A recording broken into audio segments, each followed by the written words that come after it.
nous parlons de transmission, et la transmission, elle se fait vis-à-vis des autres, vis-à-vis des personnes qui nous entourent. Nous voulons leur transmettre quelque chose vis-à-vis de nos enfants, si on en a par exemple, mais la transmission se fait également vis-à-vis de nous-mêmes.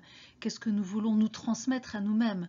En fait, en tant qu'adultes, on a la possibilité de nous enseigner à nous-mêmes ce que nous voulons savoir, et l'enseignement passe bien sûr par la cognition, par l'intelligence, apprendre des choses, etc. Mais aussi beaucoup par l'expérience. On le sait de plus en plus. Les pratiques font partie de la transmission et la nourriture est très importante. Dans la tradition juive, je ne vous l'apprends pas.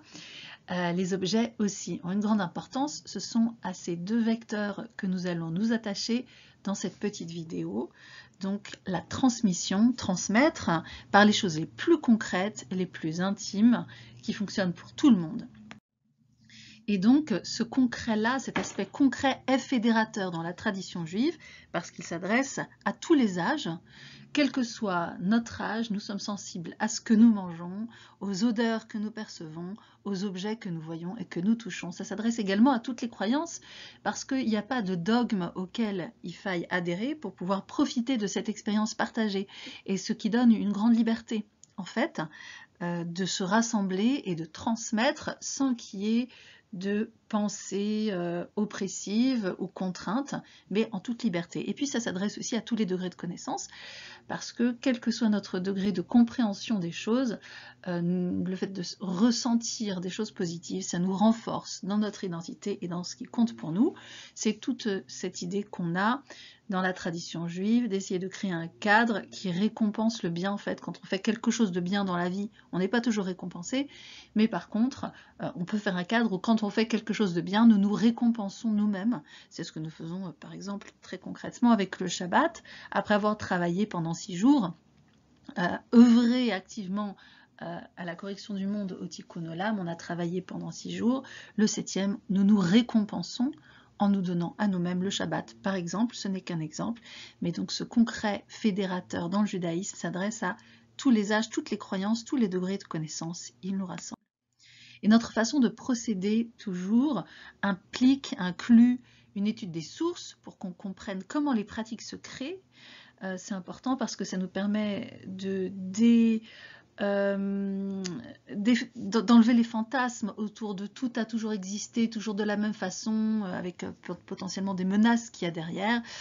C'est comme ça qu'on a toujours fait, et si tu le fais pas, je ne sais pas comment finir cette phrase, je ne souhaite pas du tout la finir, mais c'est des choses qu'on peut entendre. Le fait de comprendre la façon dont les pratiques se construisent dans l'histoire nous permet de nous les approprier, de mieux les comprendre, je dirais presque de les désacraliser en fait, parce qu'elles ne sont pas absolues et canonisées, et puis aussi d'être capable de les faire évoluer par la suite. On sait d'où ça vient, on sait que ça peut évoluer, on peut s'en saisir pour créer des pratiques toujours vivantes de génération en génération, garder cette sagesse-là. Des images aussi, on va utiliser des images pendant notre petite présentation maintenant et pendant les cours qui s'y rattacheront, et toujours la possibilité aussi très importante de se rassembler dans des cours à la synagogue avec des amis pour poser ces questions et expérimenter ensemble, parce qu'on peut, c'est pas en lisant une recette de cuisine qu'on va vraiment comprendre ce que signifie cette recette, c'est en la cuisinant, en la mangeant et en faisant un délice. Cette notion de délice va revenir par la suite. Et donc la question qui se pose, que je nous invite à nous poser, c'est nous, comment est-ce qu'on fera, nous-mêmes, chacun, chacune, pour accéder à notre propre façon de rendre vivant un judaïsme inspiré du passé et tourné vers l'avenir. Et donc cette question, on se la pose, quel que soit son niveau, encore une fois, parce qu'il y a toujours des choses à créer, à comprendre, à approfondir et à inventer. Et notre thématique aujourd'hui sera autour du vin et de la nourriture et autour des objets. Choses qui ont des conséquences sur le goût, sur l'odorat, sur le toucher, sur la vue, et donc qui parlent aux choses les plus basiques en nous-mêmes, et donc qui parlent aussi à nos enfants, aux plus jeunes, aux tout petits, autant qu'aux plus grands. Et puis par la suite, dans d'autres vidéos et d'autres cours, nous parlerons de l'accueil, des chants et des histoires, de l'étude critique, qui sont très importantes dans le judaïsme et qui s'adressent peut-être quand même après à des catégories d'âge un petit peu plus élevées ou à des fonctionnements internes, des parties de nous qui sont un petit peu plus cognitives. Alors les concepts qu'on va utiliser aujourd'hui en hébreu, vous allez les revoir, on les expliquera, mais il y a oneg qui est le délice, le oneg Shabbat, le délice du Shabbat, il y a l'idée de seuda, un repas, il y a l'idée de hidur mitzvah, c'est rendre le commandement beau, donc dans les objets, que ce soit des choses qui sont agréables et qui nous fassent du bien. L'idée de bracha, bien sûr, les mots qu'on prononce autour de ces objets et autour des nourritures. Ner, la bougie, un élément quand même essentiel du décor et de ce que nous voyons. Et puis nous évoquerons également le triptyque Kippa, Talit, Tzedaka. Donc si vous savez ce que c'est, vous pouvez regarder comment ça s'écrit en hébreu, vous imprégner de ces concepts, et sinon vous allez le découvrir au cours de cette vidéo. Commençons donc par les sources autour du vin et autour de la nourriture. Il y aurait beaucoup de choses à dire, on va se concentrer simplement pour l'instant sur la question de oneg. Oneg, c'est la joie, c'est le délice. Alors autour du Shabbat, bien sûr, en particulier, et c'est autour du Shabbat que l'extrait du prophète Isaïe fonctionne aujourd'hui, mais en même temps, cette notion de joie, de oneg, elle est présente dans toutes les pratiques du judaïsme et dans toutes les fêtes. Et voilà ce que dit le prophète Isaïe: si tu cesses de fouler aux pieds le Shabbat, de vaquer à tes affaires en ce jour qui m'est consacré, si tu considères le Shabbat comme un délice, oneg, la journée spéciale pour l'Éternel comme digne de respect, si tu le tiens en honneur en t'abstenant de suivre tes voies ordinaires, de t'occuper de tes intérêts et d'en faire le sujet de tes entretiens, alors tu te délecteras dans l'Éternel, et je te ferai dominer sur les hauteurs de la terre et jouir de l'héritage de ton aïeul Jacob. C'est la bouche de l'Éternel qui le dit.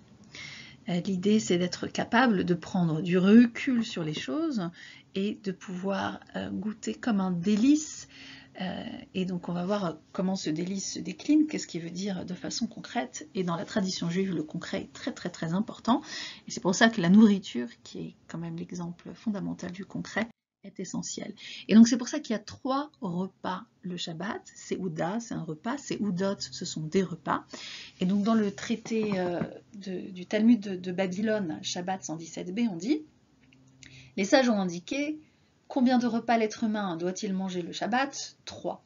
Rabbi Chitzka dit 4, Rabbi Yochanan dit: tous deux ont commenté un écrit unique. Si vous n'avez jamais fait de Talmud, ça peut être un petit peu déconcertant. Donc on a 2 opinions qui sont divergentes. Et donc on a les sages. Alors quand on parle des sages, c'est l'opinion dominante et c'est celle qu'on suit, et c'est celle qu'on suit encore aujourd'hui. On le sait parce que je vous le dis, parce que je sais que ça s'est poursuivi ainsi dans la halakha. On ne le saurait pas forcément juste en étudiant ce passage du Talmud, mais donc combien de repas doit-on manger? 3. Et c'est vraiment la démarche du judaïsme de dire s'il faut manger, s'il faut être bien, s'il faut être bien, il faut manger, s'il faut manger, il faut savoir combien, et combien de repas? 3. Pourquoi 3?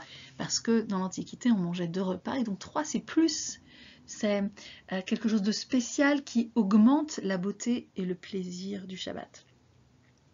Et ensuite, il y a Rabbi Chitzka qui dit 4, parce qu'il y a des opinions divergentes qui sont reconnues dans la tradition juive et qui sont importantes. Et Rabbi Yochanan qui se pose la question de pourquoi, sur quoi se basent les sages pour dire ce qu'ils disent, sur quoi se base Rabbi Chitzka pour dire ce qu'il dit. Rabbi Yochanan dit, ils se basent tous les deux sur un seul écrit, mais ils le commentent de façon un petit peu différente. Si ça vous intéresse, je vous laisse lire la suite qui se trouve ici sur, sur le petit texte que je vous ai mis. Mais ici, on retient qu'on se pose la question de combien, et que, en l'occurrence, ces séodotes du Shabbat ont été décrétées à nombre de 3. Et la nourriture est une réjouissance. Donc il y en a d'autres, hein. On pourrait explorer ça, on le fera dans le cours qui concernera le Shabbat, mais dans ces réjouissances, on se demande comment est-ce qu'on se réjouit. Et les sages discutent, c'est très important, de la façon appropriée de se réjouir. Comment on fait si on veut se réjouir? Rabbi Yehuda, fils de Rabbi Shmuel, fils de Shilat, dit au nom de Rav, comment est-ce qu'on se réjouit? On se réjouit en mangeant des choses délicieuses. Alors, que sont des choses délicieuses? Des plats de betterave, de grands poissons et des têtes d'ail. Ce sont les choses délicieuses qu'aiment en tout cas tous ces sages dont nous avons cité le nom, et qui sont sans doute des mets particulièrement prisés à l'époque, alors la halakha n'est pas allée jusque-là, nous n'avons pas de halakha disant qu'il faut absolument manger des betteraves ou des grands poissons ou des têtes d'ail le Shabbat, mais en tout cas, on prend à notre compte cette discussion qui est de réfléchir à quelles sont les nourritures qui nous font plaisir le Shabbat. Et Rabbi Chia, fils de Hachidi au nom de Rav, même avec une petite chose qu'il a préparée spécialement en l'honneur du Shabbat, cela fonctionne comme de la joie. Donc toute chose qu'on a préparée, tout mets ici, ou toute activité, mais on est plus dans la nourriture, donc tout mets qu'on a décidé de préparer spécialement pour le Shabbat, ça fonctionne parce que ça amène de la joie, d'où l'importance de réfléchir à quel est notre plat préféré, quel est le plat préféré de ceux qui nous entourent, et de celles qui nous entourent, et de pouvoir le réserver spécialement au Shabbat. De quoi s'agit-il? Rav Papa dit de petits poissons grillés. Donc à l'époque, quand on parlait d'une petite chose, alors semble-t-il c'est à ça qu'on faisait allusion, mais le débat est ouvert et à chacun de nous de voir quelle est la nourriture que nous préférons. Des exemples de nourriture, vous les voyez ici, spécifiques du Shabbat ou des fêtes. Vous avez, alors vous pouvez regarder un petit peu, essayer d'identifier l'une et l'autre qui sont pour des occasions particulières. On ne va pas détailler l'ensemble de ces occasions parce que ça fait l'effet et ça fait l'objet des cours spécifiques sur le Shabbat, sur les fêtes, etc. Mais vous voyez ici plein de choses délicieuses. Vous pouvez rester sur cette image et puis la commenter ensemble, la commenter en famille si vous le souhaitez. Et alors quand on consomme ces mets particuliers, on dit des bénédictions. Les bénédictions sur la nourriture ou sur les choses dont on profite commencent toujours par les mêmes mots. Baruch ata Adonai Eloheinu melech haolam. Vous pouvez le répéter après moi, le remettre, le faire défiler lentement pour pouvoir le répéter. Donc vous l'avez ici, tu es une source de bénédiction, éternel notre Dieu, roi du monde. Si vous voulez plus de précision sur comment lire et comment comprendre vraiment chacun de ces mots-là, qui sont des mots vraiment essentiels, qui reviennent sans cesse dans la vie juive, et puis dans les offices également, vous pouvez aller voir sur ma chaîne YouTube, il y a toute une série de vidéos qui explicitent tous les sens possibles du mot Baruch, bénédiction, on dit bénédiction, mais qu'est-ce que ça veut dire vraiment? Ata, etc. Eloheinu, notre Dieu, qu'est-ce que ça veut dire notre Dieu? Eloheinu, est-ce que ça veut vraiment dire notre Dieu? Adonai, que signifie ce mot? Est-ce que c'est le nom de Dieu? Est-ce que c'est autre chose? Toutes ces questions, vous pouvez aller les voir sur des vidéos de ma chaîne YouTube, il y a une playlist spécialement dédiée. Je vous ai mis 2 bénédictions ici. Donc après ces mots qui sont en orange sur le petit texte, vous voyez qu'il y a des terminaisons différentes. Donc tu es une source de bénédiction éternelle notre Dieu, roi du monde, qui crée le fruit de la vigne, boré péri à Geffen, c'est quand on boit du vin. On peut dire à Geffen ou à Gaffen, il y a une différence entre les Ashkenazim et les Sfardim. Hamotzi lechem min haaretz, c'est la fin de la 2e bénédiction, c'est quand on mange du pain. Donc il y aura également un cours particulier sur les bénédictions qui sont tellement merveilleuses et tellement importantes dans la tradition juive. Voilà. Et alors donc, au-delà de la nourriture, il y a également des objets qui sont importants. Et la notion à retenir autour de la beauté des objets, c'est la notion de Hidur Mitzvah. Hidur, c'est la beauté, la magnificence, quelque chose comme ça. Et donc, mitzvah, c'est le commandement.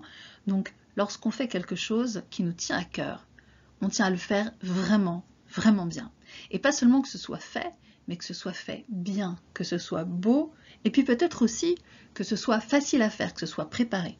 Par exemple, on peut reprendre l'exemple des bougies du Shabbat. Les bougies du Shabbat, on peut, avec un briquet, faire couler un petit peu de cire de la bougie et coller la bougie sur une assiette, par exemple. Là, on a entièrement accompli le commandement, et c'est une excellente chose. C'est très très bien de faire ça, parce que ça permet d'accomplir le commandement, c'est parfait. Mais il est intéressant aussi d'embellir le commandement, de faire du Hidur Mitzvah, de trouver des objets qui nous rappellent la beauté du Shabbat et qui nous facilitent le fait d'installer les bougies. Et donc, il est très très bien d'avoir de beaux bougeoirs de Shabbat, par exemple. Donc, c'est la notion de Hidur Mitzvah, faire bien, faire beau. Et je vous ai amené ici un passage du Talmud babylonien, du traité Shabbat, 133b, il y a un verset de l'Exode qui est au moment de, justement, de la sortie de la mer, quand les Hébreux viennent d'échapper aux Égyptiens. On y reviendra dans notre prochaine vidéo. Et un passage dit « C'est mon Dieu et je le rendrai agréable ». Alors, le Talmud s'interroge dans le passage juste précédent, celui que je vous ai mentionné, qu'est-ce que ça veut dire rendre Dieu agréable? Enfin, c'est étrange. Et donc, il y a plusieurs commentaires possibles qui sont tous intéressants. Ici, celui que j'ai retenu pour vous, c'est celui qui dit « Sois agréable devant lui dans les commandements, fais », c'est-à-dire, ça demande aussi explication, fais une souka agréable, c'est la cabane de Sukkot, un loulav agréable, c'est le bouquet de Sukkot, un chauffard agréable, c'est la corne dans laquelle on sonne à Rosh Hashanah, des tzitziot agréables, c'est les petits fils au coin du talit, un sefer Torah agréable et écrit en son nom avec une encre agréable, un stylet agréable et un scribe expérimenté, et enveloppe-le dans un beau tissu en soie. Et donc ça c'est la notion fondamentale et ça nous permet de réfléchir maintenant aux choses que nous utilisons et aux choses importantes que nous réalisons et aux objets que nous utilisons pour faire ces choses importantes.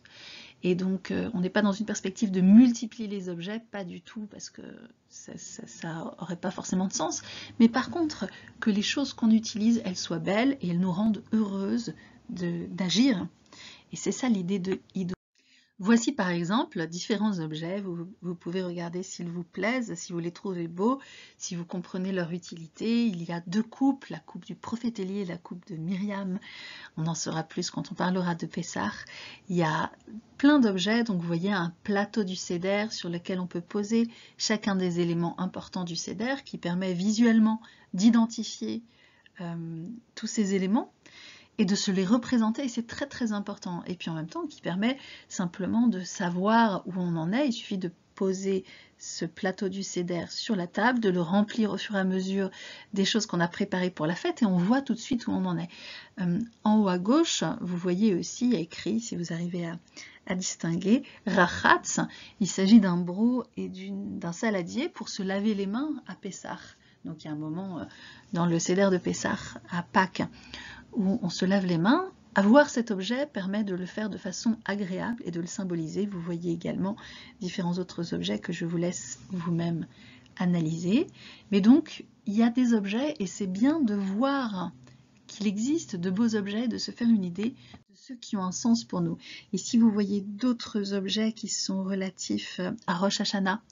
Vous l'avez deviné, avec la pomme, le miel, un verre de kidouche particulièrement orienté vers Rosh Hashanah, puisqu'il y a une grenade dessus, des cartes de souhait.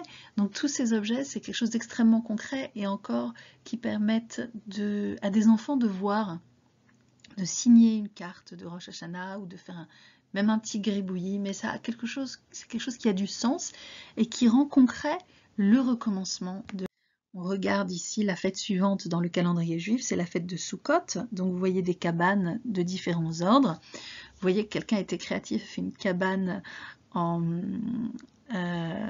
petit beurre, une cabane consommable. Vous voyez une cabane dans un jardin, une souka dans un jardin, une souka sur un balcon. Ici, l'idée, c'est d'exploiter au maximum le champ des possibles. Vous voyez aussi en bas à gauche Sammy Spiders, il existe aussi en français, c'est des livres pour enfants qui permettent d'accompagner la fête. Et en bas à droite, vous avez sans doute reconnu les différents éléments de ce Seder de Sukkot que j'ai créé spécialement pour donner du sens concret à la fête pour les personnes qui ne sont pas en mesure de faire une vraie souka ou qui ont simplement envie de faire des découpages avec les enfants, de les mettre sur un plateau et de raconter des histoires autour de ces éléments pour pouvoir réfléchir ensemble d'une façon très très concrète et donc réaliser des choses ensemble, construire. Suivante, et là vous voyez la fête suivante, c'est la fête de Simchat Torah, c'est la joie de la Torah, on y lit dans la Torah et vous voyez des drapeaux et des bonbons spéciaux configurés pour la fête, donc toujours l'étude avec le concret. Et puis ensuite on passe, ça c'est à la prochaine fête qui est la fête de Hanouka. Encore une fois vous voyez les différents objets qui sont dans des styles très très divers. Vous voyez même une petite allusion au parallélisme entre Hanouka et Noël. Je pense que vous pouvez l'identifier dans l'image. Et vous voyez toutes sortes de bougies, toutes sortes de Hanoukiot et toutes sortes de toupies, par exemple. Donc, c'est à la fête. Vous avez ensuite des éléments qui sont liés à la fête de Purim. Vous les voyez ici, avec la notion aussi de son, avec le Ra'ashan, avec les crécelles, qui est associée à la fête. Vous voyez ici une diapositive particulièrement consacrée au Shabbat, avec les bougeoirs de Shabbat, avec la planche à pain pour couper la challah, avec le petit napperon pour recouvrir la challah, pour recouvrir le pain tressé du Shabbat, de façon à le préserver. Il y a de nombreuses explications aussi autour de ça. Vous voyez le verre du kiddush, de la bénédiction sur le vin. Donc on a vu le vin en tant que nourriture, ou le jus de raisin en tant que nourriture. Maintenant on voit l'objet qui maintient, qui permet de rassembler ce vin, de le prendre, de le soulever, de le partager.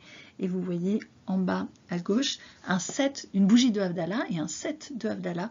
C'est les objets qui sont nécessaires pour la conclusion du Shabbat. On peut aussi faire la Havdalah sans ça, hein. Il suffit d'avoir d'avoir n'importe quelle bougie, et puis un verre de vin ou de jus de raisin, n'importe quel verre peut faire l'affaire, et puis une petite boîte de quelque chose qui a une odeur, comme des clous de girofle par exemple. Ça peut être fait très simplement, mais les objets permettent aussi à tous les âges de les regarder, de les admirer, de prendre le temps de faire les choses en toute conscience, si on le souhaite. Et donc on parle du vin, du pain, des nourritures, des objets, et parmi ces objets, il y a quelque chose de très particulier qui revient sous des formes diverses dans la tradition juive, qui est la lumière. Ner, Shel, Shabbat ou Shel Yom Tov, la bougie, la lumière. Et c'est quelque chose d'important. Et donc c'était important ici pour moi de partager avec vous le fait que c'est une obligation qui est pas claire dès le début en fait. Donc si on regarde dans la Torah, on ne parle pas d'allumer des bougies de Shabbat. Dans le traité Shabbat, dans le Talmud babylonien, c'est la première source Shabbat 25b, on voit que Ravadi, je dis qu'allumer une lumière de Shabbat est une obligation. Au cours d'un raisonnement, il souligne ça, et donc il dit qu'il le considère, mais ça prouve que ce n'était pas quelque chose d'évident à son époque. Sinon, il n'aurait pas eu besoin de le dire, ou tout le monde le saurait. Donc, c'est intéressant. Et ensuite, il y a un autre traité qui s'appelle Yoma, qui nous dit « De là, la Torah t'enseigne la bienséance, que l'être humain ne mange pas de viande si ce n'est la nuit. Mais Abaye a dit que celui qui mange un repas ne le mange pas si ce n'est le jour. » Donc, Abaye dit il faut manger absolument le jour. Mais d'un autre côté, il y a une autre source qui nous dit la viande, il faut la manger exclusivement la nuit. Donc c'est pas possible, puisque si on peut manger la viande que la nuit, mais qu'on ne peut manger que le jour, on ne peut jamais manger de viande. Et donc, le Talmud vient expliquer les choses et dire non, c'est pas le jour vraiment, il n'y a pas besoin de faire jour, mais il y a besoin qu'il y ait du jour, il y a besoin qu'il y ait de la lumière. Rav Acha, fils de Jacob, a dit « Au début, Israël était comme des poules qui picorent des déchets jusqu'à ce que vienne Moïse et leur fixe des temps de repas. » Donc ici, il y a une volonté d'institutionnaliser les repas et d'en faire quelque chose d'agréable. Et pour que ce soit agréable, il faut qu'on puisse voir ce qu'on mange et donc que ce soit comme le jour. Mais vous voyez ici qu'on est très très loin de l'idée des bougies du Shabbat ou des fêtes. Et pourtant, c'est quelque chose qui va s'institutionnaliser petit à petit. Et donc c'est vers le XIIe siècle, dans le Mishneh Torah, que Maïmonide nous dira, et c'est très intéressant qu'il ait besoin de nous le dire, parce que nous, on penserait que c'est une évidence, il nous dit l'allumage de la lumière du Shabbat n'est pas une licence. S'il veut, il allume, s'il veut, il n'allume pas. Ce n'est pas un commandement qu'on ne devrait pas poursuivre, mais c'est au contraire une obligation. Autant les hommes que les femmes doivent avoir dans leur maison une lumière allumée pour le Shabbat. Donc il faut avoir des lumières pour le Shabbat. Et donc pourquoi est-ce qu'on allume des bougies? C'est parce que c'était la façon ancienne d'allumer des lumières. Il y a eu des discussions d'ailleurs, c'est un peu un autre débat, mais à la naissance de l'électricité, il y a un certain nombre de rabbins qui considéraient que l'obligation c'est d'allumer l'électricité Shabbat. Parce que c'est ça une belle lumière de notre temps, c'est une lumière qui éclaire vraiment, une lumière électrique. Donc ça, c'est les débats qui se poursuivent avec la question de génération en génération, quelle est la meilleure façon de pratiquer ces commandements. Mais en tout cas, vous voyez ici que Maïmonide est obligé de se battre pour faire reconnaître la nécessité d'allumer des bougies de Shabbat, ce qui est très intéressant, parce que c'est l'évidence. Alors vous voyez ici aussi, vous avez constaté dans ces sources qu'il n'est pas question de deux bougies spécifiquement, ça viendra par la suite. Donc, on peut dire deux bougies parce que garde le Shabbat et souviens-t'en, il y a deux sources qui parlent du Shabbat. Et c'est un long débat. Ou deux bougies parce que d'habitude on en allume une juste pour éclairer, mais là comme c'est Shabbat, on veut que ce soit plus beau, donc on allume une bougie de plus. Ou alors parce que tout va par deux le Shabbat, et en particulier tous les éléments rituels qui étaient attachés au temple qui vont par deux. Ça nous permet aussi de nous rappeler que dans les pratiques d'aujourd'hui, il y a toute une histoire qui nous vient de ce qui était fait à l'époque du temple. Donc autour des bougies, on a donné quelques éléments importants, essentiels dans la tradition juive, à tous les niveaux en fait. Et donc vous voyez ici des exemples de différentes bougies. Vous pouvez vous amuser à repérer lesquelles sont quoi à votre avis. Donc il y a des bougies de Shabbat, des bougies de Hanouka et des bougies du souvenir. Donc voilà, donc des bougies de Shabbat et des fêtes, bien sûr, vous pouvez essayer de les repérer ici, qui concernent bien sûr les hommes comme les femmes, ainsi que l'a dit Maïmonide, ainsi que toute la loi juive le sait, et donc autant les hommes que les femmes allument les bougies du Shabbat. D'ailleurs, autant les femmes que les hommes peuvent également allumer les bougies de Hanouka. Et donc quand on allume des bougies ou quand on fait un certain nombre d'actes dans la tradition juive, là aussi il y a une bénédiction qui commence comme celle qu'on a vue précédemment. Donc j'ai gardé la couleur orange pour montrer cette parenté. Baruch ata Adonai Eloheinu melech haolam. Et puis tu es une source de bénédiction éternelle, notre Dieu, roi du monde. Et là on ne rajoute pas qui fait sortir le pain de la terre parce qu'on apprécie d'avoir du pain. On rajoute une autre formule qui apparaît en vert sur la diapositive et qui fait allusion à nos actions.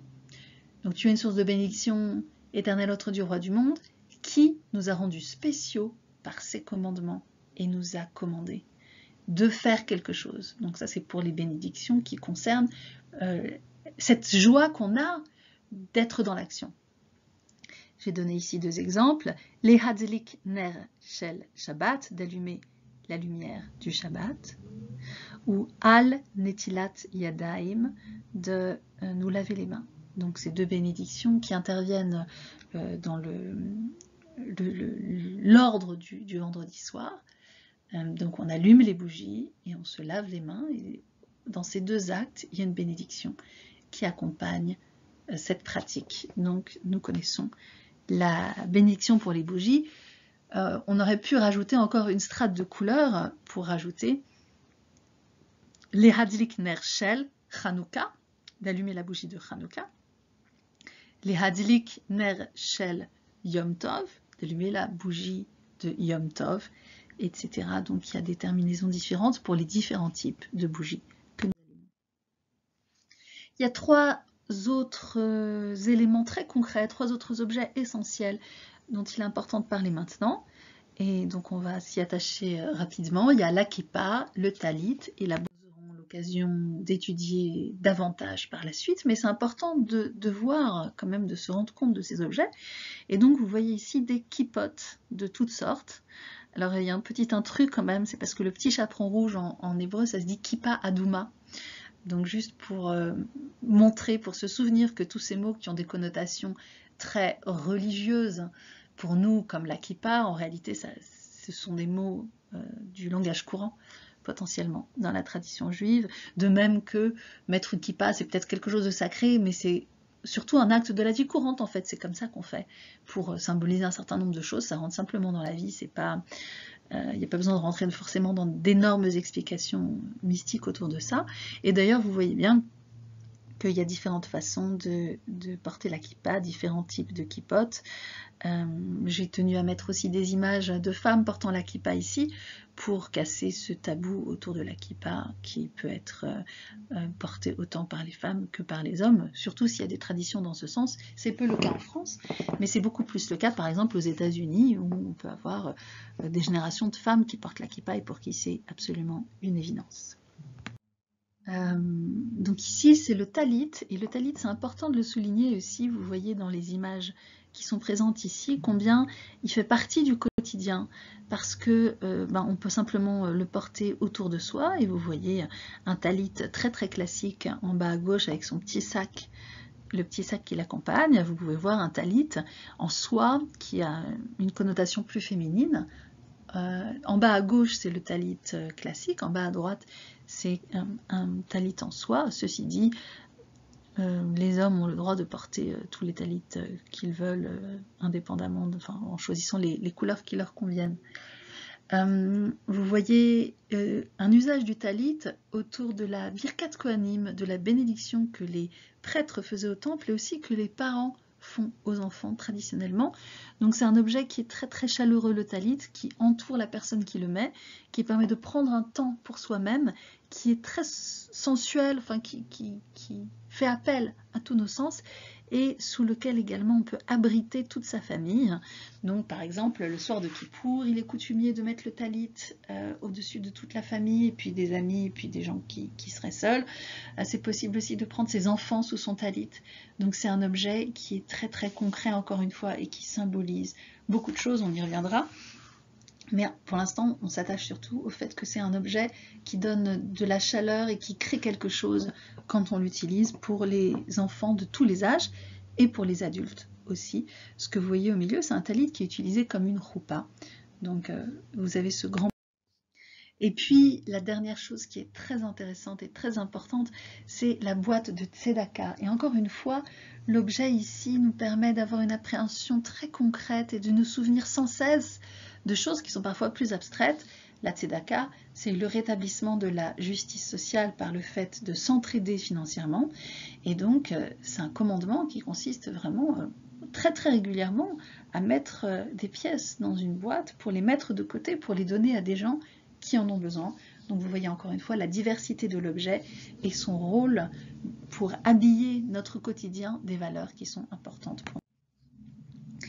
Alors j'ai mis ici une petite ouverture vers ce que nous ferons davantage la prochaine fois autour des chants, autour des mots qu'on prononce.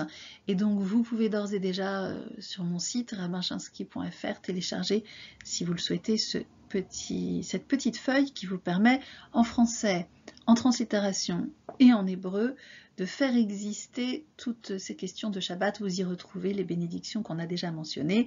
La première qui nous enseigne, qui nous a ordonné d'allumer les bougies du Shabbat, donc vous le voyez. Et puis vous voyez également que dans ce petit document, il y a des choses qui sont écrites en gras et d'autres qui sont écrites de façon plus petite, moins visible, ce qui permet d'identifier l'essentiel. Comme ça, quand on est très très débutant, on peut juste faire l'essentiel en hébreu et le reste en français par exemple, ou on peut se repérer en tout cas grâce à ces différentes typographies. Alors je vous propose de faire un petit chant aussi, toujours comme une ouverture vers ce que nous ferons la prochaine fois.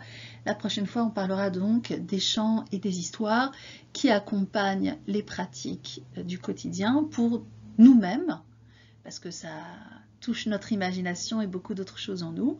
Et puis pour les enfants un petit peu plus âgés cette fois, tout enfant peut prendre une toupie en peluche pour jouer avec.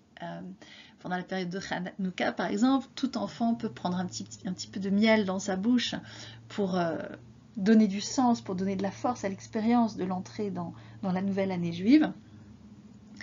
Pour comprendre les chants et les histoires, c'est un niveau un petit peu plus avancé. Mais donc un petit chant quand même qui nous ouvre vers ce que nous ferons la prochaine fois. Elle arrive doucement, c'est un chant qui est traditionnel dans ma famille, donc depuis l'époque de ma grand-mère qui était proche de Edmond Flegg et de Robert Gamnon. Mais celui-là, c'est un chant que je n'ai pas entendu tellement à d'autres endroits que dans ma famille. C'est un très beau chant de Shabbat en français. Et donc on peut le chanter ensemble. Il fait allusion évidemment à la princesse du Shabbat qui revient fidèlement au logis chaque fin de semaine, chaque Shabbat, pour pouvoir nous inspirer de cette paix, de ce plaisir de la retrouver. Elle arrive doucement, apportée par le vent, tirée Monté par ses chevaux blancs, vogue son char d'argent. Elle dit en arrivant, bonsoir mes chers enfants, je reviens fidèlement au logis qui m'attend. On peut continuer, même le faire en canon. La la la la la la la la la la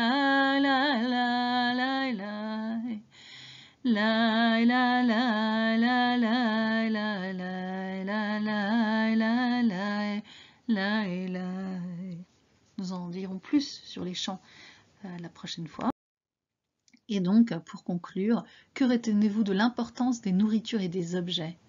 Quelles sont les nourritures qui vous tiennent à cœur et qui peuvent accompagner les moments importants de l'année juive? Et puis ça peut être extensible aussi. Et alors, toute la sagesse ici de la tradition juive, c'est aussi d'essayer d'associer une fête à une nourriture particulière pour que d'année en année, le sens de la fête et le goût des nourritures qui y sont mangées fusionnent. D'ailleurs, c'est le même mot en hébreu, c'est le mot ta'am, c'est le goût, à la fois le goût des choses que nous mangeons et à la fois le goût, le sens, la signification des choses que nous faisons. Donc, que retenons-nous de l'importance des nourritures et des objets? Est-ce qu'il y a des choses que dès maintenant, il est possible pour nous de réaliser en fabriquant des objets, en achetant des objets ou simplement en utilisant quelque chose qu'on a déjà, mais en consacrant son usage, l'usage de certaines choses, certains objets que nous pouvons avoir à certaines valeurs, certaines pratiques qui nous tiennent vraiment à cœur. D'ailleurs, c'est le sens du mot kadosh, attribuer quelque chose, sanctifié, consacrer un objet à un usage particulier. Et puis peut-être à plus long terme, quels peuvent être nos projets pour nous entourer d'objets qui font sens pour nous et qui nous appellent à réaliser des actes dont nous voulons être imprégnés et auxquels nous voulons être fidèles de temps en temps. Voilà. Alors, les thèmes connexes qu'on abordera dans les prochains cours, ce sera les chants et les histoires autour de l'ouïe et de l'imagination, les invités autour de l'ambiance, et puis les discussions et les controverses autour de cette capacité que nous avons de penser, qui est très très importante aussi dans notre tradition. Donc, je suis ravie d'avoir partagé cette petite vidéo de préparation avec vous autour de ces thèmes importants. Vous pouvez recevoir les infos sur les prochains cours en vous abonnant à mon site rabbinchinski.fr et vous pouvez aussi partager vos commentaires et vos idées en dessous de cette vidéo ou encore mieux sur mon site dans la page qui reprend cette vidéo. Voilà. Très très bonne continuation à toutes et à tous autour de ces thématiques. N'hésitez pas à revenir vers cette vidéo peut-être, à programmer de la retrouver peut-être dans 2 mois ou dans 6 mois ou dans 1 an pour voir si elle vous parle encore, si vous vous souvenez de ce qui aura été dit et si peut-être vous aurez mis en faisant exprès ou peut-être même inconsciemment des choses en place autour de ces thématiques des nourritures et des objets de notre tradition. À très bientôt.